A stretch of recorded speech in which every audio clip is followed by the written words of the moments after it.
Hi, Cynthia here with another surrogate video. Once again, this channel is Sassy Surrogate. I have a few other videos and a lot more to come, so please subscribe so you can see what's coming up. And I have my channel named Sassy Surrogate because I'm a very honest person and I'll tell things how they are from my experiences and my point of view. I'm not a doctor, I'm not a lawyer, I am your girl next door. I'm on my 5th surrogacy process. My first surrogacy process, I had a live birth. The second process, I miscarried. And the third process ended up being bad embryos and they only had one, so the baby didn't take. My 4th one, I did deliver, healthy full term, and I'm in the process of my 5th one now. So this little video is about surrogates' rights. And so surrogates have rights, and just because an intended parent is paying them doesn't mean that they don't have rights. So some of the things that I have on my little list here, because a lot of people have questions, and I always am such an open book about my surrogacy processes, and that's why I started this blog. So this is some of the things that people ask me. So no, you cannot be your dating cannot be controlled. Like, so if you want to go out on a date with somebody, if you want to date somebody, some surrogates for processes from different countries have to be single.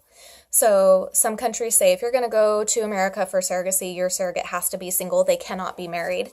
So that they can control. Because an intended parent, that's just a requirement. We have to have a single surrogate. Okay. If you're a single surrogate, though, they cannot control if you're just dating somebody. If you decide to be sexually active, it will say in almost all contracts that before you become sexually active, this person has to be STD tested by your fertility clinic, not just by any doctor that they want to say they want to go to. So no, this isn't super romantic. You're hot and heavy in the moment, and you're like, wait, you have to fly to California or fly to LA or wherever your fertility clinic is and be medical screened and STD tested and all of that. No, it's not romantic, but it is what the surrogacy contract says. But no, nobody has to be involved in your contract until you are in an intimate relationship. When it comes time for birth, intended parents cannot really control your birth plan. So they cannot, I've gotten asked this before, like, can they tell you that you can't have like anesthesia? Can they tell you you have to have a live birth? No, they can't, because this baby is theirs, but your body is not. So if you want to have an epidural, that is your right. I have never seen any contract stating otherwise.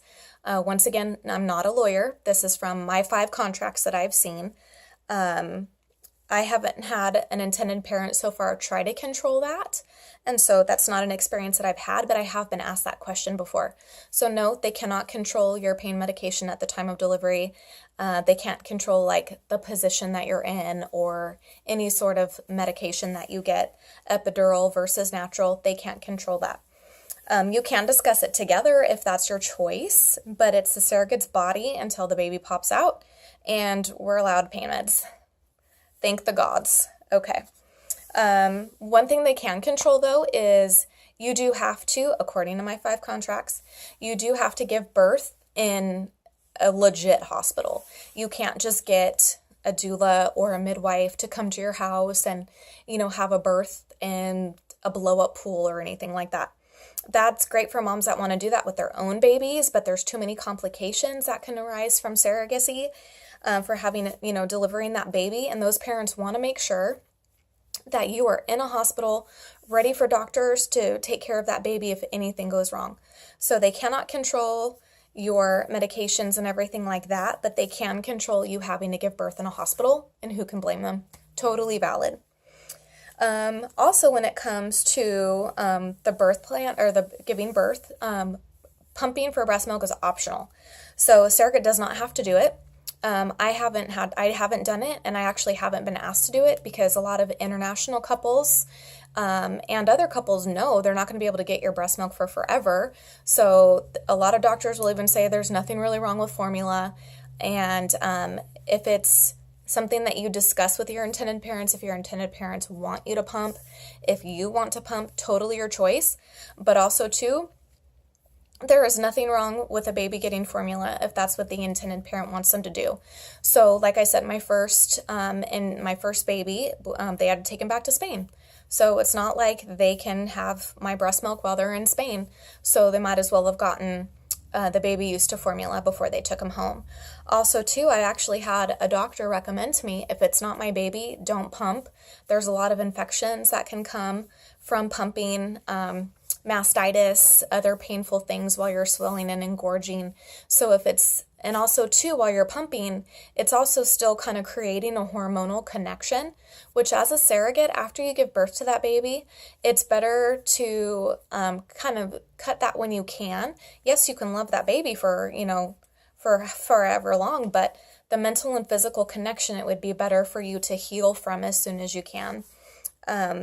That's my opinion on that part of it, but I really was told by a doctor, if it's not your baby, there's no need to keep pumping. Once again, if that's something you guys as a little team decide, that's totally your choice. A surrogate does not have to pump. If you do choose to, you will get paid per week. Make sure that's in your contract. And the parents have to supply you with the breast pump and all supplies. Once again, like I've said in other videos, as a surrogate, you should never take a financial loss. So if they want you to pump, you should not be paying for your own pump, any of your supplies, any of that. Anything it takes to ship the breast milk to them, the intended parents are responsible to pay for. Also, another thing I've been asked is, can the intended parents control your diet? Well, yes and no. So there's going to be things in your contract, in some of my contracts that said that you cannot eat, cannot drink, common sense things like sushi. In my opinion, sushi is bad for you anyway. I've seen lots of stories on people getting worms and parasites from improperly produced sushi. So sushi and things like that, certain types of seafood that are high in mercury and other metals. There's also a lot of things that say stuff about deli meats and lots of other things like that. So the things that are dangerous for pregnancy, they can tell you not to eat. And sometimes, like I said, it's in your contract. But if they have religious beliefs where they don't want you to eat meat or they want you to eat this at this time, they cannot control that. They cannot tell you to do that. If you choose to do that, if you don't have a problem with it and they want you to eat a certain diet, then they do need to pay for that for you, because once again, you shouldn't take a financial loss because you want to alter something that they want you to eat. So once again, that's all up to you as a team. You can say no, but if you say yes, they should be paying for it. People ask all the time, oh, can you still work when you're doing surrogacy? Yes, you can still work. And like I went over in one of the other videos, they do need to see that you do have an income as a surrogate, so they know that doing surrogacy is not your primary form of income. They want you to be doing it for, we'll be real. I mean, most agencies should know that if surrogacy was free, there would be no surrogates. I have actually met people in some of the sites that I'm on that do surrogacy for free, and wow, more power to you. That's crazy. But in reality, I bet 95% of surrogates would not do this if it was free. But they do want to make sure that doing surrogacy is not your primary source of income. They don't want you to be stressed out the entire time, only doing this for the money. The money should be a bonus. And that's what it is to me too. To me, surrogacy is a beautiful and noble way to make extra money that I need to give my family a great life. I do very much enjoy the freedom that it brings me. So yes, you can still work, and you're kind of supposed to still work, but whenever the doctor takes you off of work, then everybody's contract should state, and surrogates know your contract, know what's in there. I will also make a video of the legal contract process and what a surrogate should look out for. And intended parents can get some information from that too. But the contract portion is very stressful, and you should definitely know what to look for. So I'll make a whole video on that. But what I was starting to say is, when the doctor does take you off of work to prepare for the delivery of the baby, as soon as you're out of work, the intended parents are responsible for paying your missed wages. So any money that you're missing from being at work because you're pregnant with their baby and because you're healing after giving birth to their baby, you are entitled to missed wages. That should be in your contract. So the intended parents also have to supply you with your health insurance unless you're lucky enough to have health insurance that covers surrogacy, which is really rare. It is the intended parents' obligation to provide the surrogate's health insurance. This is common knowledge. Most agencies would tell them off the bat.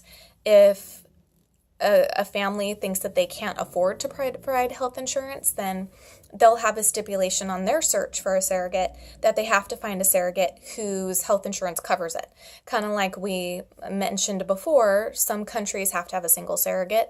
Some families might say we have to have a surrogate whose insurance covers surrogacy.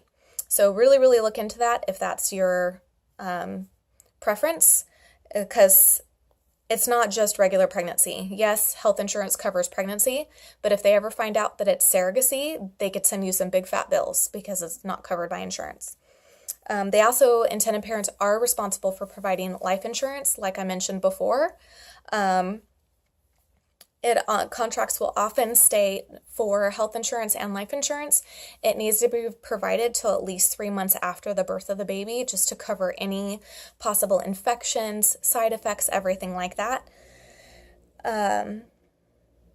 Another thing of surrogate rights is most contracts, everyone that I've seen, you will have a part in there that says that you're entitled to compensation, reimbursement, or however you want to word it, payment for counseling. So while you're pregnant or after your pregnancy and you feel like you need to go and talk to somebody, it will be covered by your surrogacy contract. It will be in there. It should normally say a price amount, or it'll say covered a certain amount of visits, like 12 visits or something like that. And that also will be a certain amount of weeks after you give birth, because that's more likely when you're going to need to use those. I've never needed to use the counseling sessions, but I think it's very important, and it's very great that those are there. Those are there for you to have your healing and anything that you need to talk about during your pregnancy.